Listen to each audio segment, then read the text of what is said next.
Hello and welcome to another episode of Chuchu as a Ranker, and on this episode we're going to be continuing our Albums of the Year list. This time it's 2021, which actually concludes the original objective of this series, which was to go from the year of my birth in 1980 all the way through to modern day, and whew, it's been quite a ride.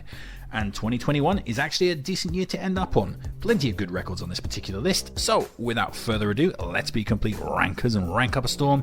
These are my personal top 10 albums of 2021.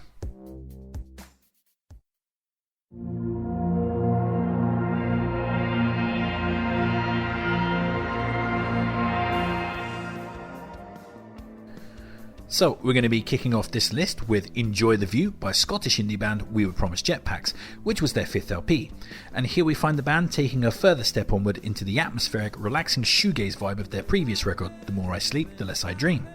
But this album doubles down on the relaxing nature, resigning the wall of sound distortion tactics way off into the background, leaving behind a light and gentle soundscape with a mesmeric, dreamlike floatiness to it.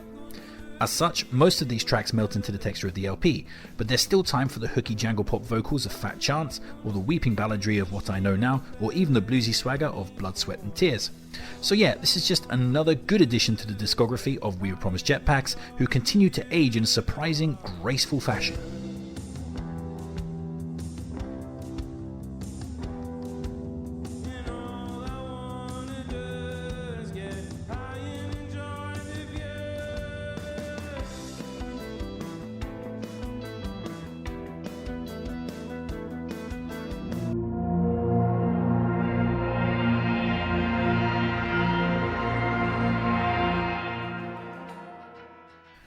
Next up we have Modern Fiction, which was the debut album by Ducks Limited.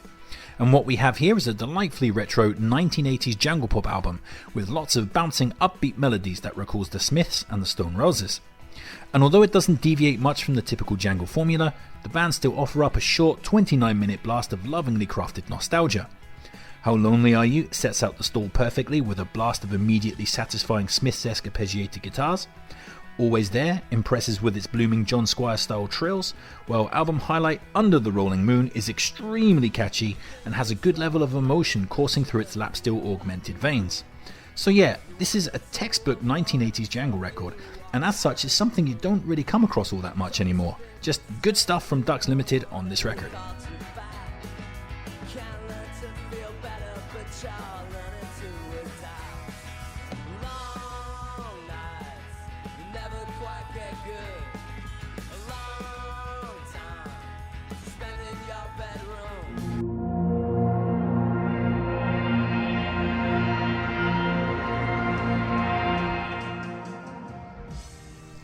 Next up we have The Battle at Garden's Gate by 70s hard rock revival band Greta Van Fleet, which was their second LP.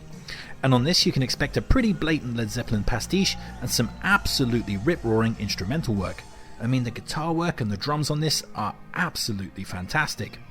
And this also has a really epic feel, as these compositions are massaged all the way out to their logical conclusions, to the point where you could label it overblown. But then again, what 70s hard rock wasn't overblown? I mean, that's kind of what made 70s hard rock great.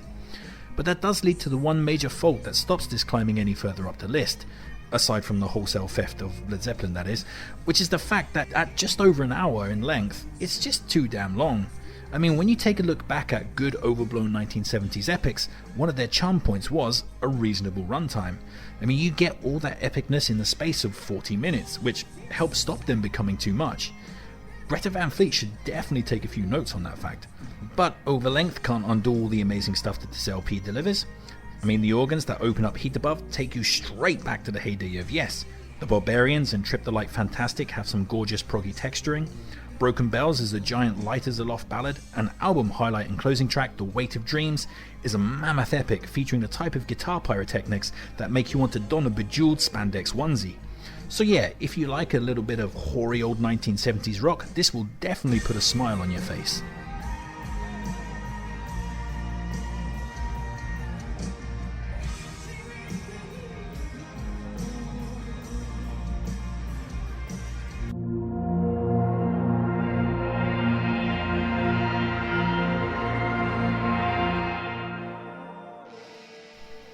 Coming in next, we have Travelogue by Suige, which was the band's second LP. And yeah, this is a pretty easy record for me to like because, well, shit, I made it. Like, this is my band. And I know what you're thinking, isn't it ridiculously egotistical to put your own album on the list? Yes, it is. Isn't it also a total dick move? Well, yeah, I mean, what can I say? I am a bit of a prick. But do I also believe that this record is awesome and legitimately deserves to be on this list? Yes, I do. I mean, you wouldn't believe the heart and soul that went into making this thing. And what we have here is a full-bore concept album with a concrete narrative running through the tracks. A concept that was born from the pandemic, born from the fact that we were all stuck in a monotonous routine and deprived of the joys of travel. And to that end, this is an album of two halves. The first half is about being stuck in the perpetual routine of work, where the only escape is through, well, the dreams of escape. And that kicks off the second half, which dives into the joys of travel. I mean, you have a song about going to India, there's another about suffering through a hellish journey to Russia, and also another about falling in love in Southeast Asia. And then the final track wraps things up by returning home with the notion that home isn't all that bad after all. The concept is also perpetuated by the musical soundscapes, with the first half of the record sounding bleak and static, kind of like OK Computer or A Rush of Blood to the Head. But the second half is incredibly bright and the compositions become much looser and more prog orientated. And both halves have great highlights. We Are the Modern Slaves has an atmospheric guitar outro. The exit music for a film-inspired holding pattern is suitably maudlin. I Need a Vacation has a euphoric sing-along chorus. Beyond the Iron Curtain has a fantastic instrumental section with some really fun saxophones. An album highlight, the 10-minute epic electronica prog opus that is Singer in the Sand, is just absolutely beautiful. That was kind of like my bizarre attempt to somehow mash together Röyksopp and Genesis. So anyway, if you're so inclined to check this out, you can download it for free over on Bandcamp, links in the description below.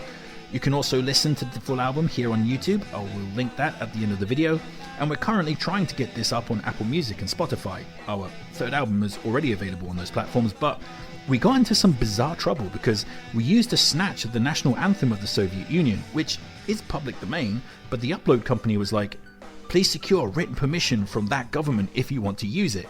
And it was like, okay, let me get this straight. You're asking me to get express permission from the government of the Soviet Union? Yeah, mate, that could take a little while.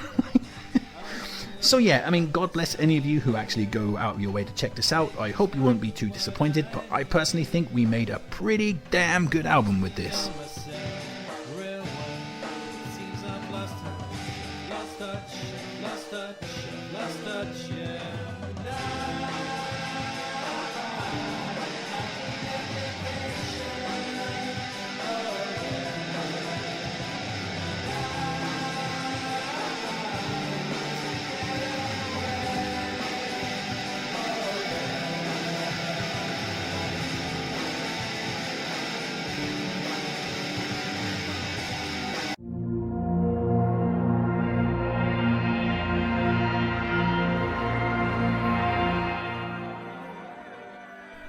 Next up, we have The Myth of the Happily Ever After by Scottish rock band Biffy Clyro. And here the band finds some relevancy and fire due to the monumental shifts in society caused by the pandemic. This is very much the sound of a band who have suddenly discovered something that they really want to say, crafting a dark, panic-stricken LP full of wiry tunes that seethe with frustration and despair. Open a Dum Dum hits the ground running with an interestingly dark soundscape and ear-catching lyrics that take not-so-subtle shots at COVID deniers, with Simon Neil barking, "Nothing has changed. Life couldn't be better. I will ignore all of the bodies piled up at my door." A Hunger in Your Haunt, meanwhile, marries defeated lyricism with awesome twisting guitar riffs. Separate Missions is a dark-hued Depeche Mode-style slice of 1980s synth rock. Errors in the History of God has some really cool stop-start guitar work and epic sensibilities, while Unknown Male 01 has an engaging mixture of balladry and explosive metal convulsions. So yeah, this is Biffy Clyro shaking themselves out of a semi-slumber and reclaiming a sense of vitality. Great stuff.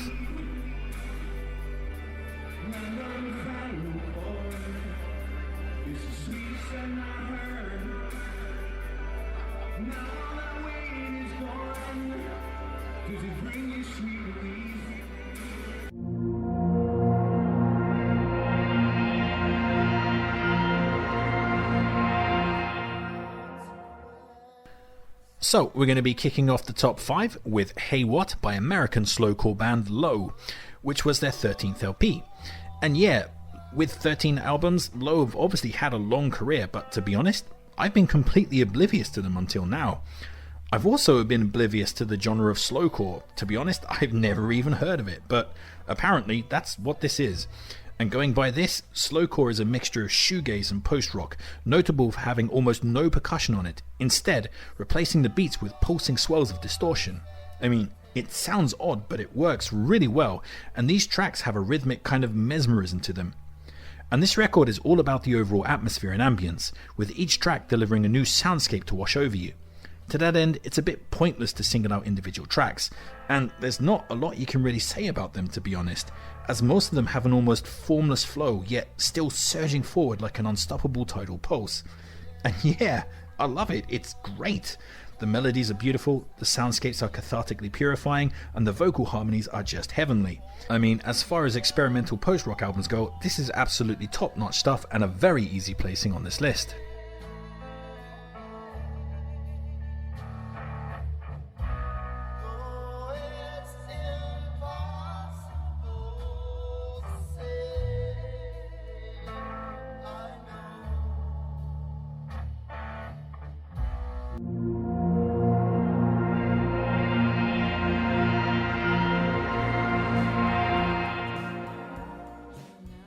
Next up, we have Jubilee by the Michel Zorner-led Japanese Breakfast, which was the band's third LP. And here the band are turning away from the more art rock orientated fare of their previous records into a more pop orientated direction, with a sideline into jangle pop. This album just feels really slight and delightfully breezy, and at only 37 minutes in length, it absolutely rockets by and leaves nothing but a sweet aftertaste. And talking of sweet, lead single Be Sweet kicks off the highlights with its shimmering 80s synthpop glide and skyscraping chorus. Kokon In has a gorgeous lilting melody and some weeping slide guitars that really hit the spot. Tactics is a beautiful ballad with some gorgeous string work, and Posing in Bondage has some lovely and subtle synth atmosphere to it. My favourite off of this though is the opening track Paprika. I mean, that moment where the track properly kicks in and Zorner's voice rises up into a sweeping melody that's soon chased by a triumphant brass section is just spectacularly beautiful. A real hairs on the back of my neck moment. So yeah, Jubilee sees Japanese Breakfast hitting a pretty obvious high point in their career thus far, and I really hope there's more where this came from. Just wonderful stuff.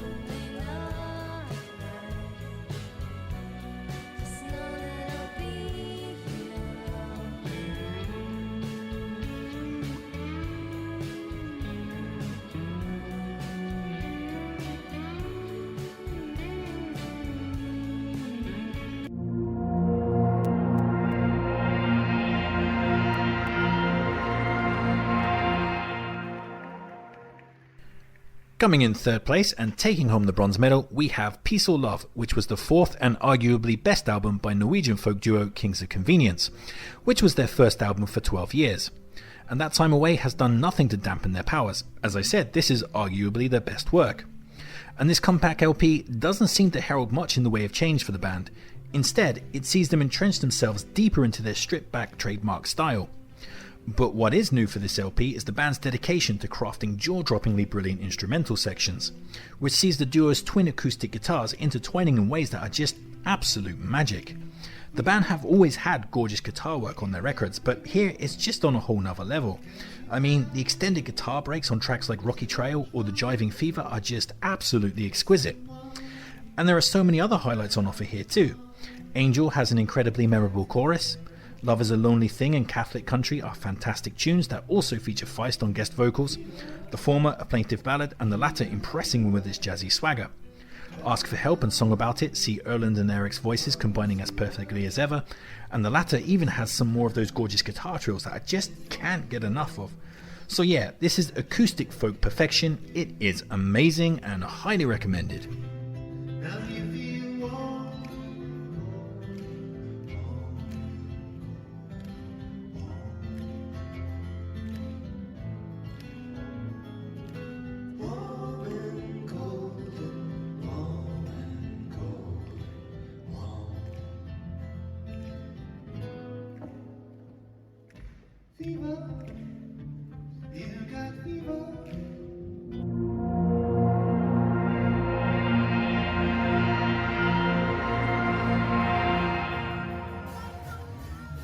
Silver medal time, and the silver medal is going to go to Glow On by American hardcore band Turnstile, which was their third LP.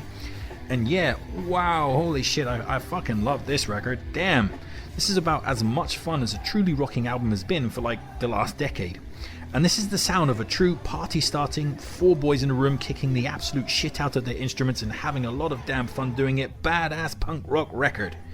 The riffs run the gambit from being bruisingly heavy to atmospherically beautiful. There's a lot of variety and some excellent texturing. The choruses are catchy, and at 34 minutes in length, there's just no space for filler. And hell, that's 15 tracks in 34 minutes. This is just straight up fun times. Highlights on an absolutely stacked LP include the single Blackout, which is full of catchy hooks and more subtle texture than you'd usually expect from this type of music. Underwater Boy has a delightfully washy texture and a guitar solo that feels like it's been ripped straight from a Sonic the Hedgehog video game. Holiday digs up the ghost of Fugazi for some post-hardcore headbanging. Fly Again has some kick-ass semi-eastern guitar riffs, while New Heart Design has some really nice Johnny Marr style jangle disco licks to enjoy. So yeah, this record is pretty much flawless and probably about as much fun as you can have with a rock record while still wearing your underpants.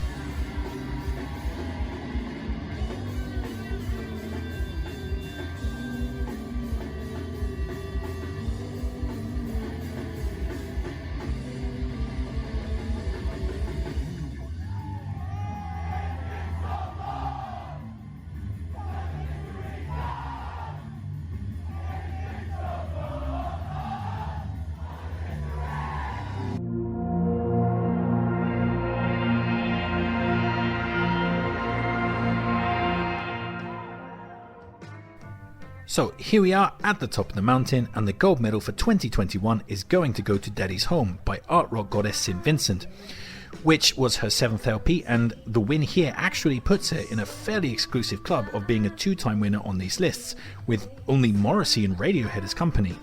Which, to be honest, came as a complete surprise to me, as I hadn't heard this record before coming to this list. I mean, as much as I like St. Vincent, I felt her previous couple of albums had settled into too similar a groove. Both her self-titled and Mass Seduction were good albums. I mean, they both made my list. They're really cool. But their styles were almost identical, and I felt you could probably switch the tracks between both records and not really affect either one. So, as good as the sound was, I thought that St. Vincent had kind of started to stagnate a bit. Mercifully, coming to this album finally was like a blast of fresh air, as she's almost completely changed up her style on this, ditching the angular art rock of her previous work, instead retreating back into 1970s pop, or more specifically, back to 1970s songs in the Key of Life era Stevie Wonder style pop.